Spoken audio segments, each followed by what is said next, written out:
Décadas depois de os homens terem partido, a vida regressou a este lugar. Não a vida que os cientistas esperavam encontrar, mas outra, completamente diferente. Uma vida selvagem, silenciosa, que observa antes de se mostrar. Os animais chegaram onde o ser humano um dia desapareceu em poucos dias, e hoje esta zona pertence-lhes a eles. Mas a verdadeira pergunta não é essa. A verdadeira pergunta é: por que sobreviveram aqui? E o que sentem, exatamente, num território que continua a ser considerado um dos mais perigosos do planeta? Às vezes, parece que os animais sabem mais sobre esta zona do que os próprios homens. E, talvez, tenham aprendido a viver ao lado daquilo que o homem ainda hoje teme. A radiação infiltrou-se no ar, na água, na terra, nas folhas das árvores, no pelo dos animais. Foi nesse momento que a zona começou a transformar-se. Primeiro desapareceu o homem, depois a natureza começou a reconquistar o seu território. Hoje, muitos imaginam Pripyat como um lugar morto, mas essa é uma ideia errada. Na verdade, esta zona é um dos ecossistemas mais singulares de toda a Europa. Onde antes havia estradas, agora há floresta. E dentro dos edifícios vazios, nascem novas gerações de animais que nunca viram um ser humano. Depois da partida do homem, as florestas em redor de Pripyat começaram a expandir-se a uma velocidade impressionante. Os campos transformaram-se em pântanos. Surgiram jovens bosques de bétulas. E entre os primeiros a regressar estavam os alces. Enormes, silenciosos, quase imperceptíveis apesar do seu tamanho. Os alces voltaram a um lugar de onde antes eram sempre afugentados pelo ruído das máquinas e pela presença humana. Hoje, caminham mesmo entre os prédios altos, tornando-se um dos símbolos mais marcantes da recuperação da floresta. Mas nas zonas mais a norte, comportam-se de outra forma. Os cientistas suspeitam que os grandes herbívoros conseguem perceber melhor as alterações no ambiente. Evitam as áreas com radiação mais elevada e criam, por instinto, corredores seguros através da floresta. E há algo ainda mais estranho. Os animais aqui comportam-se de maneira diferente. Têm menos medo, fogem menos, como se, ao longo de uma década, tivessem compreendido que o verdadeiro perigo já não existe.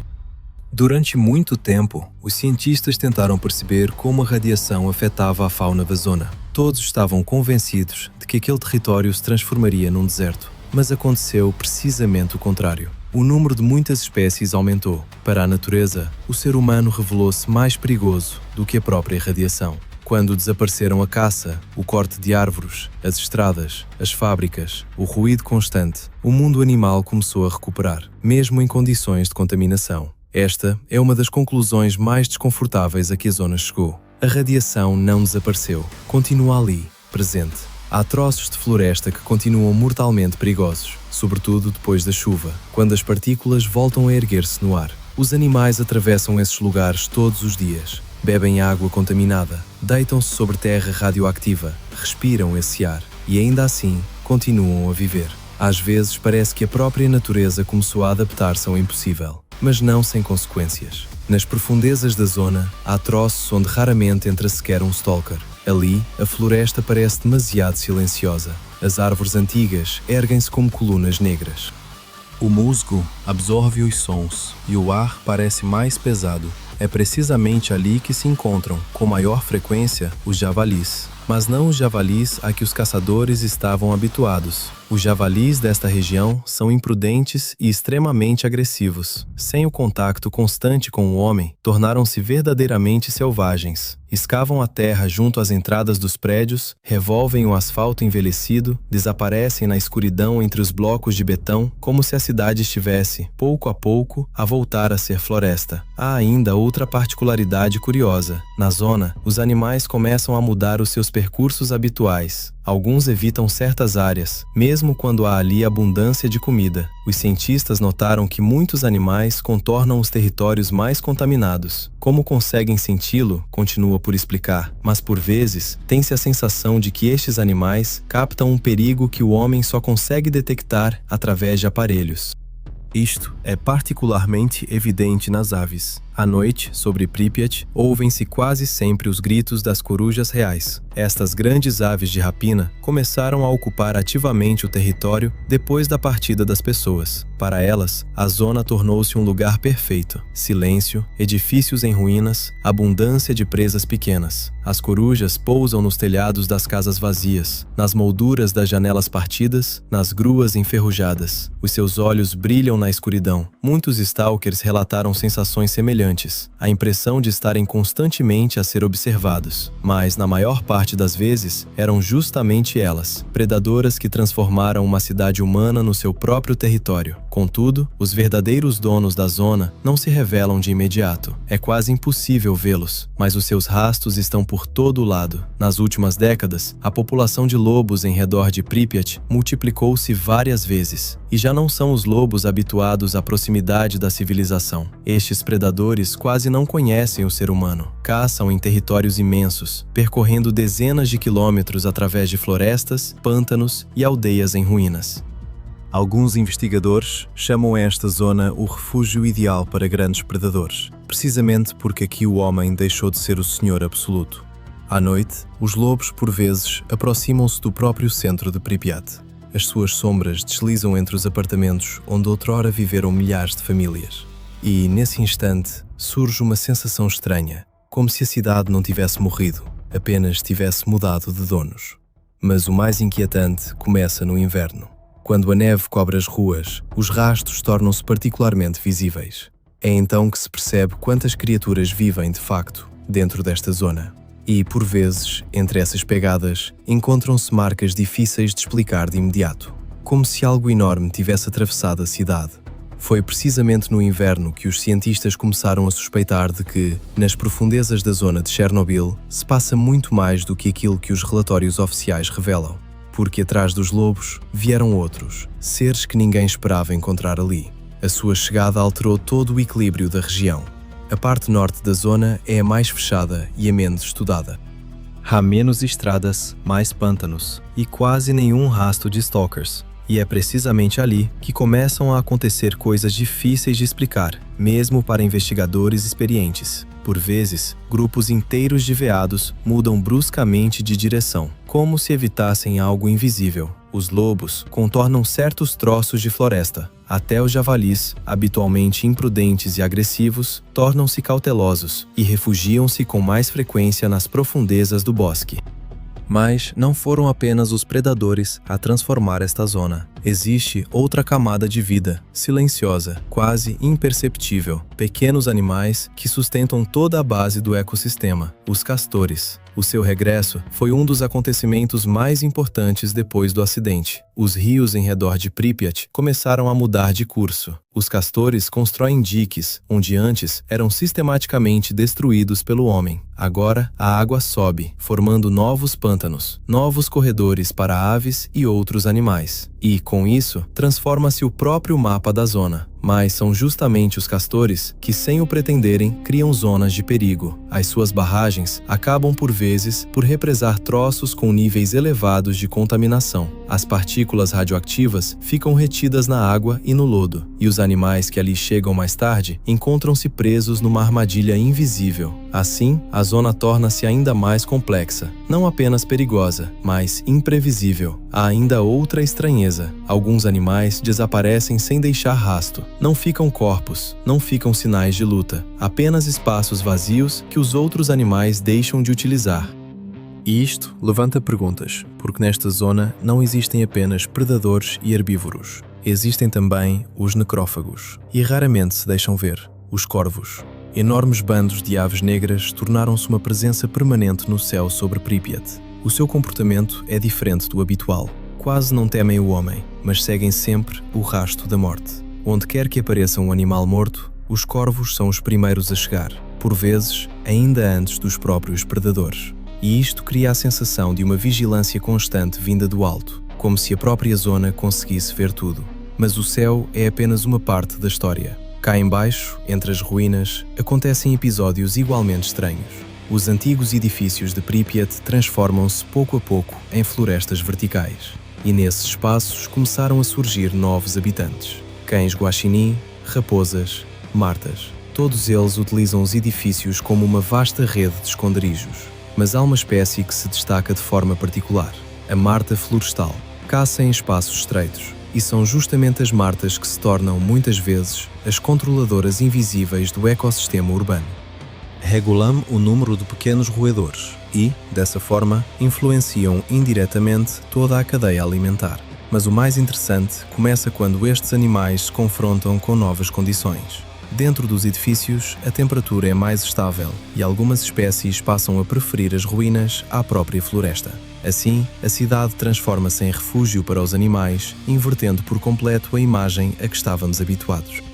Ainda assim, a parte norte da zona guarda outro segredo. Por vezes, registram-se ali movimentos que não podem ser explicados apenas pelo comportamento das espécies conhecidas. Rastros demasiado grandes. Investigadores locais falam, com cautela, na possível presença de grandes ursos machos, migrando através dos corredores florestais do norte. A zona não dá respostas fáceis, e quanto mais fundo se avança nela, menos certeza se tem sobre aquilo que, de facto, ali acontece. Porque, por vezes, parece que os animais aqui não vivem apenas em plena natureza selvagem, mas dentro de um sistema que se desenvolve segundo as suas próprias regras. A noite na zona de Chernobyl não se parece com uma noite comum. Não é apenas escura, é densa, como se o próprio ar se tornasse mais pesado e cada movimento exigisse esforço. A floresta aqui não dorme, apenas fica imóvel. E nessa imobilidade surge uma sensação difícil de descrever por palavras. Os animais reagem a isso. Os veados erguem a cabeça e fixam o olhar num único ponto, durante longos minutos. Os lobos interrompem o movimento da alcateia e dispersam-se em silêncio. As raposas mudam bruscamente de percurso, mesmo quando há comida por perto.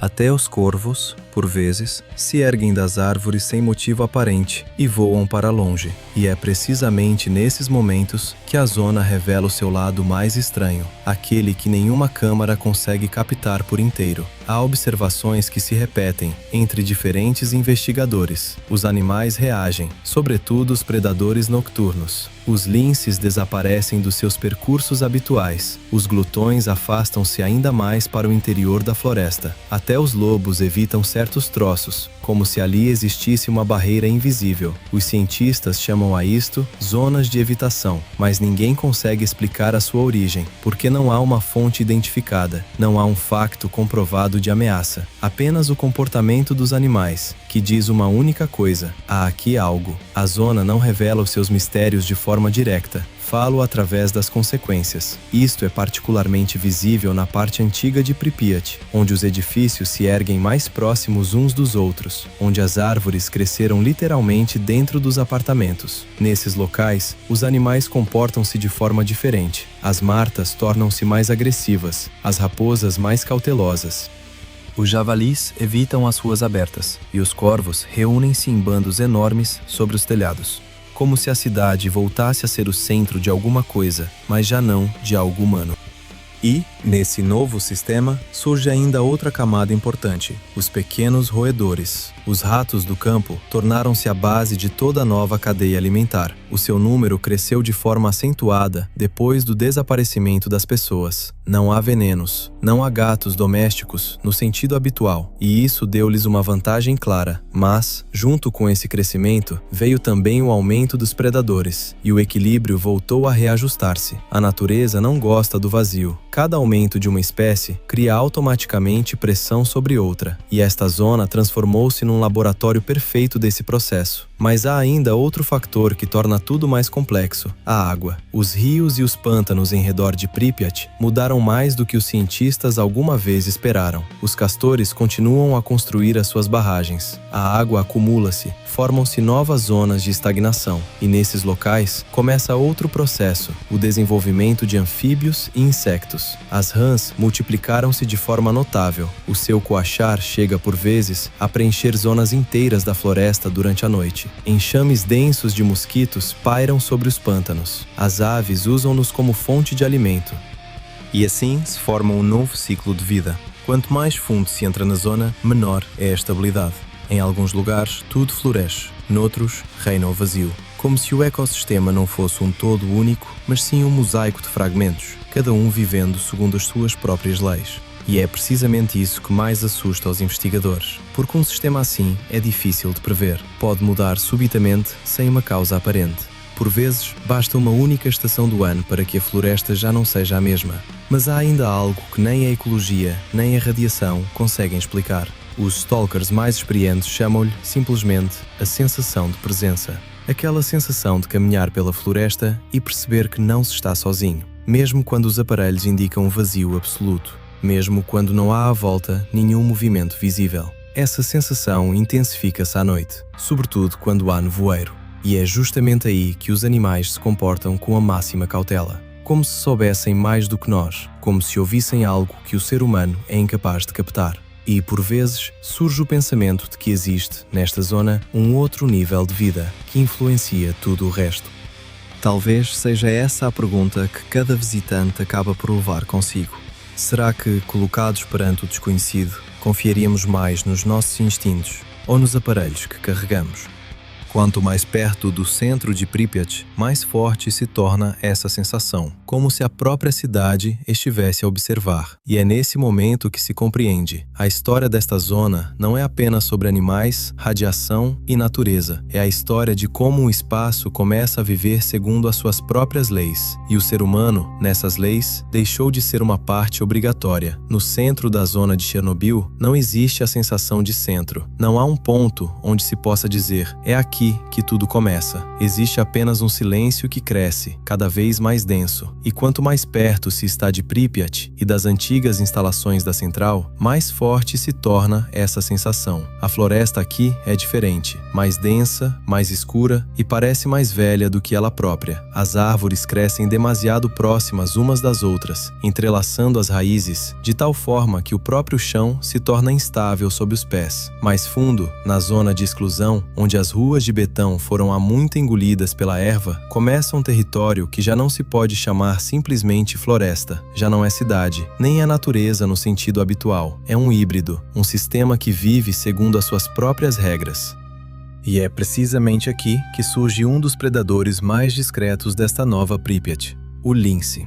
Ele não pertence a este lugar, ele aceitou, e essa é a diferença fundamental. O lince desloca-se como se sempre tivesse conhecido estas ruas. As estradas abandonadas tornam-se para ele corredores de caça. As velhas placas de betão, pontos de observação. A sua presença quase nunca é registrada diretamente. Apenas rastros, marcas curtas e nítidas na poeira, onde antes circulavam ambulâncias. O lince em Pripyat mudou. Não fisicamente, a estrutura do corpo manteve-se a mesma. O que mudou foi o comportamento. Tornou-se mais silencioso, mais cauteloso, mais inteligente. A zona ensinou-lhe a regra principal. Aqui, o som é risco. A caça do lince neste lugar não se parece em nada com a caça numa floresta comum. Ele utiliza a própria arquitetura, escadas abandonadas, buracos nas paredes, restos de apartamentos. Cada espaço faz parte da sua estratégia. Pode esperar durante horas, observando o movimento das presas lá embaixo, onde a vegetação já engoliu por completo o asfalto.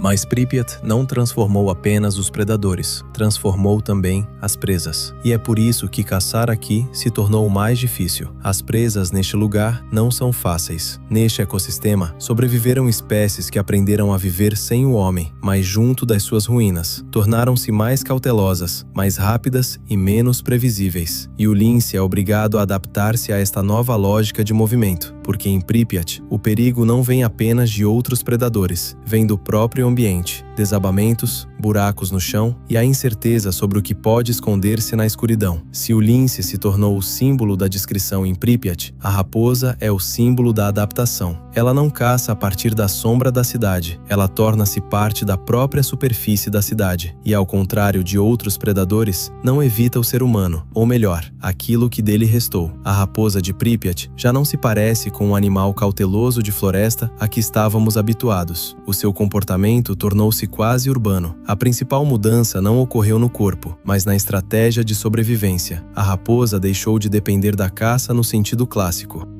Tornou-se uma recolectora universal, uma observadora atenta. A zona deu-lhe um novo tipo de inteligência, híbrida. Por vezes, é possível avistá-la junto às antigas cantinas e aos edifícios em ruínas. Não porque ali reste comida, mas porque ali ficaram os rastros de outros animais. E isso é o que realmente importa. A raposa lê os rastros como quem lê um mapa. Sabe por onde passou o javali, para onde se moveu a alcateia de lobos durante a noite, e onde o lince atravessou o bairro. Mas nunca entra em confronto direto sem necessidade. Em Pripyat, a força deixou de ser o principal recurso. O principal recurso passou a ser a informação, e a raposa domina-a melhor do que muitos outros. Há um pormenor curioso que as observações da zona registram. As raposas daqui tornaram-se menos assustadas com a luz. Podem aparecer em espaços abertos, mesmo ao entardecer, sem se refugiarem de imediato nas sombras. Mas isso não significa que se tenham tornado vulneráveis. Pelo contrário, aprenderam a ler o ambiente mais depressa do que ele muda. Por vezes, a raposa e o lince cruzam-se na mesma área, e entre eles não há guerra aberta. Há distância, um acordo invisível. O lince é o silêncio vindo de cima.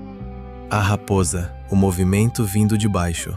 E é justamente isso que cria o equilíbrio. Dois níveis de um mesmo mundo que já não pertence ao ser humano.